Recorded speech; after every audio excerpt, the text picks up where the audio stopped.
Opportunity cost. Opportunity cost का मतलब होता है कि जब भी आपके पास कई सारे ऑप्शंस होते हैं ना, एक एग्जांपल बनाते हैं, जैसे मान लो आप जॉब करने जाते हो कहीं,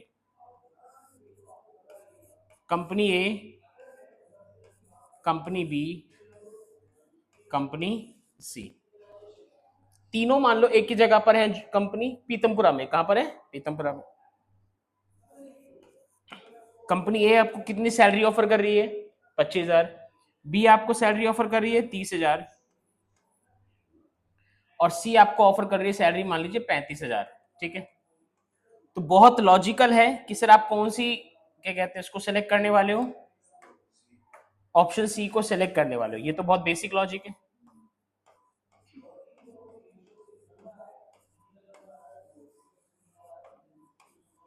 है कि नहीं? बट ऑप्शन सी को सेलेक्ट करने के लिए आपने कितनों को सेक्रीफाइस करा? ए और बी को। ए और बी में से नेक्स्ट बेस्ट कौन सा बनेगा? नेक्स्ट बेस्ट आपने बोला बी, और उस बी की वैल्यू कितनी है? 30,000। तो ये जो 30,000 है ना, इस 30,000 को क्या बोला जाता है इकोनॉमिक्स में? Opportunity cost. अगर इसका मीनिंग बनाएं तो अपॉर्चुनिटी कॉस्ट का मीनिंग होता है the value of next best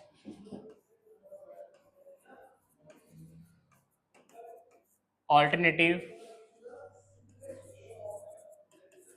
which we have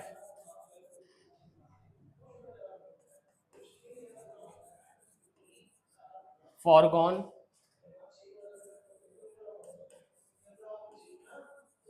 for the use of first one। इसमें जो हाईलाइट करने वाली लाइन है वो क्या है? देखो, the value of next best alternative. आपके पास जितने भी ऑल्टरनेटिव होते हैं उसमें से किसी एक को सेलेक्ट करोगे, किसी एक को क्या करोगे? सेलेक्ट करोगे। एक को सेलेक्ट करा, वो कौन सा सिलेक्शन हुआ सर? ऑप्शन सी सेलेक्ट हो गया। बट उसमें के उसके बाद जो आपने जो सेक्रीफाइस करे ए और बी, उनमें से नेक्स्ट बेस्ट वैल्यू किसकी थी सर? उसमें से नेक्स्ट बेस्ट वैल्यू किसकी है सर? ऑप्शन बी की। किसकी वैल्यू है? ऑप्शन बी की, और वो वैल्यू कितनी है? 30,000। तो उसी को क्या कहा जाएगा? Opportunity cost. यहाँ पे आप इसको ऐसे भी समझ सकते हो, आप लोग के पास कौन सा टाइम था? 4 से 5 का। एक 4 से 5 का टाइम क्या है? भाई जेएमएस जाके ट्यूशन पढ़ो, और दूसरा क्या है, आप अपनी स्लीप कर सकते हो, नींद ले सकते हो, नैप ले सकते हो, है ना? आपने किसको सेलेक्ट करा? इसको सेलेक्ट कर लिया कि भैया मुझे क्लास अटेंड करनी है, तो आपने ये क्या कर दिया? सेक्रीफाइस कर दिया, छोड़ दिया। तो इसी को आपकी, अब इस एग्जांपल के अकॉर्डिंग ये आपकी क्या बन जाएगी? Opportunity cost. कि आपके पास एक अपॉर्चुनिटी थी कि आप सो सकते थे, बट आपने सोना पसंद नहीं करा, आपने क्या अटेंड करना पसंद करा? क्लास को, जेएमएस की क्लास को अटेंड करना पसंद करा, है कि नहीं? इसी तरीके से आपके पास कितने ऑप्शन थे? 3। कितने ऑप्शन थे? 3। किसको सेलेक्ट करा? सी को। बचे कितने? ए और बी। इन दोनों में से बेस्ट कौन सा है? अगर ये सेलेक्ट नहीं होता बाय चांस, तो कौन सा सेलेक्ट करते? बी। तो बी क्या हो गई? Opportunity cost. 1 मार्क का क्वेश्चन है, पेपर में n number of time repeat हो रखा है, तो ये ध्यान रखो, इसका मीनिंग लिख लीजिएगा।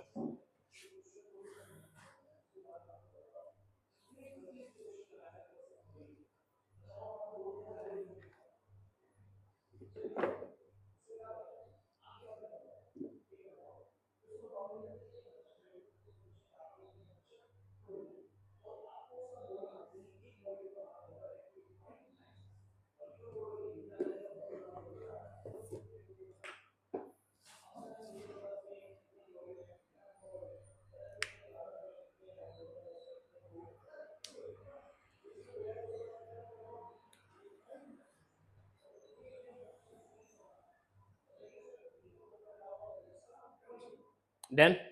ठीक है, इसके बाद हमारे पास आखिरी जो क्वेश्चन बचता है फर्स्ट यूनिट में से वो है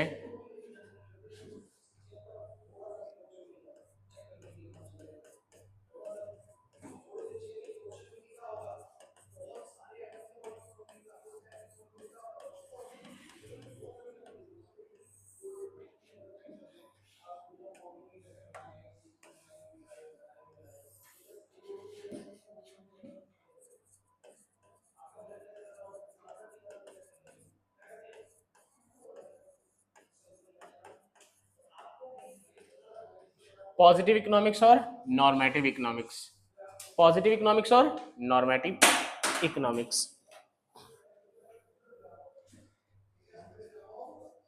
ये हमारा आखिरी क्वेश्चन है। जरा समझते हैं, डीपली तो भी नहीं जाना है बट लेकिन थोड़ा सा आइडिया लगा रहना हमारे को जरूरी है। बच्चों पॉजिटिव इकोनॉमिक्स का मतलब होता है इकोनॉमिक्स की वो ब्रांच जिसमें आप जो भी चीज स्टडी करोगे ना वो किसके बेसिस पे करोगे, फैक्ट्स एंड फिगर। किसके बेसिस पे करोगे, फैक्ट्स एंड फिगर। जबकि नॉर्मेटिव इकोनॉमिक्स का मतलब होता है वो ब्रांच इकोनॉमिक्स की वो ब्रांच जिसमें आप जब स्टडी करोगे तो कौन से डेटा पे करोगे, स्टडी करोगे आप क्या कहते हैं, इमेजिनेशन पर।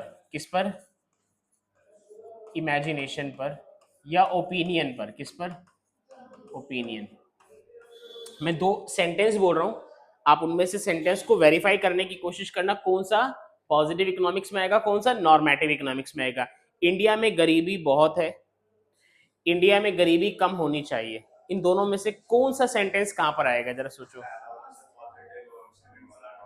पॉजिटिव, पहले वाले को आपने पॉजिटिव क्यों लिया, इंडिया में गरीबी बहुत है, क्योंकि ये फैक्ट है, डेटा बता रहे हैं सारी बातें, पॉवर्टी बहुत ज्यादा है इंडिया में, यस नो, डन। तो जो भी सेंटेंस किस पर बेस्ड है, फैक्ट एंड फिगर पर बेस्ड है, वो किस में आएंगे, पॉजिटिव इकोनॉमिक्स में। डन। एग्जांपल लिख ही देते हैं जो भी आप लोगों ने आइडेंटिफाई करा।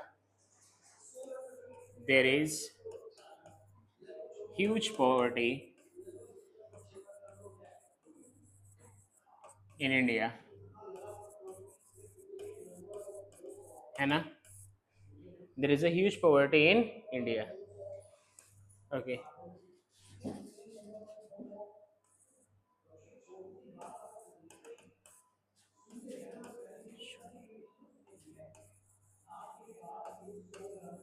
There should B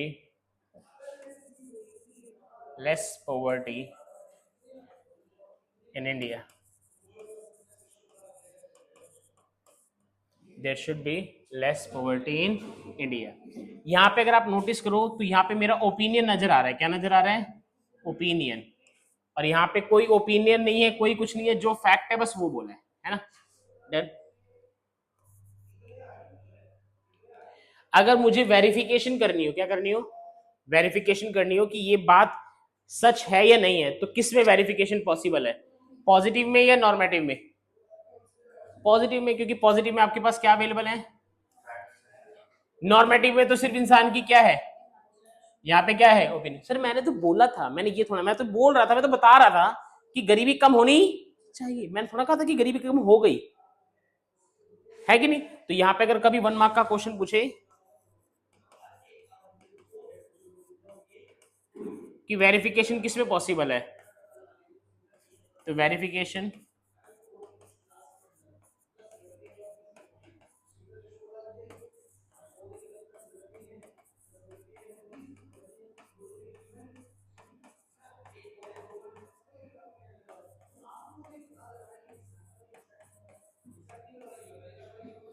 positive economics.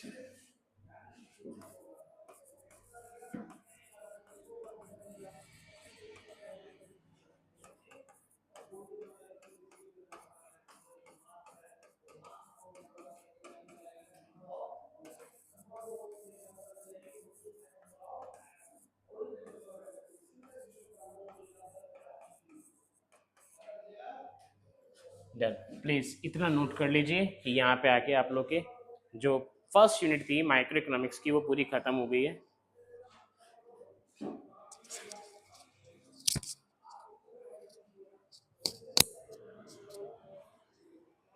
वो नहीं, यहाँ पे ना वो कागज रखे हुए थे जिसमें ना वो थे, वो नहीं लेके गए थे। अभी तो मैंने साफ कराए ये ब्लू वाले पिंक से कागज सा था यहाँ पे। हाँ वो उठा के ना उसकी ना बैक साइड की पिक क्लिक करके ना इको वाला जो ग्रुप है ना 12th का उसमें भेज, निकाल कागज निकाल रहा होता था। ये देखो। हाँ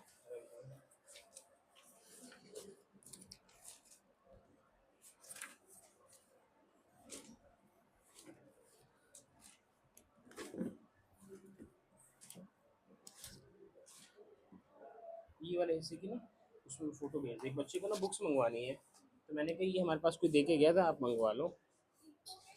हाँ 12th वाले में।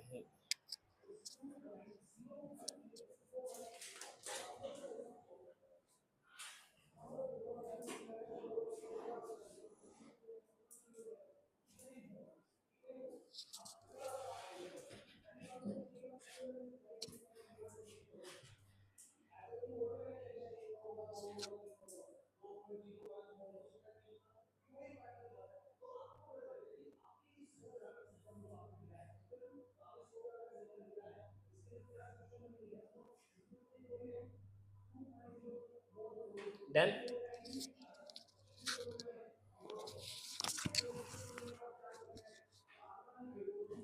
एक बार चैप्टर को पूरा रिवाइज करें क्योंकि फर्स्ट यूनिट माइक्रो की पूरी खत्म हो चुकी है। ठीक है शुरू करें। हाँ लिखो लिखो लिखो लिखो लिखो।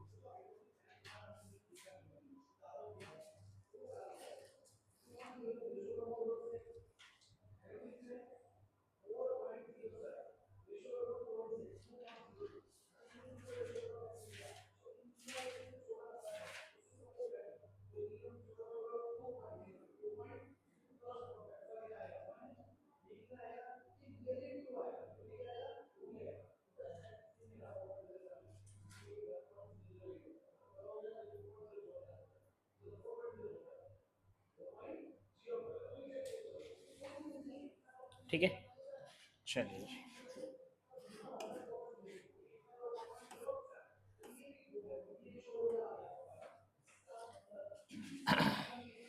ठीक है। सबसे पहला शब्द क्या था यहाँ पर, स्कार्सिटी। ठीक है जी, स्कार्सिटी का बेसिकली मतलब क्या है, डिमांड का ज्यादा होना, सप्लाई का कम होना। ठीक है दूसरे पेज पे हम लोगों ने पढ़ा था भैया कि स्कार्सिटी या इकोनॉमिक प्रॉब्लम की रीजन क्या है, resources are limited, human wants are unlimited and resources having alternative uses. जितने ज्यादा ऑल्टरनेटिव यूज होंगे किसी भी चीज के उसकी डिमांड उतनी ज्यादा होगी। ठीक है कि नहीं, डन सर। अगला पॉइंट आता है फीचर्स ऑफ रिसोर्सेज।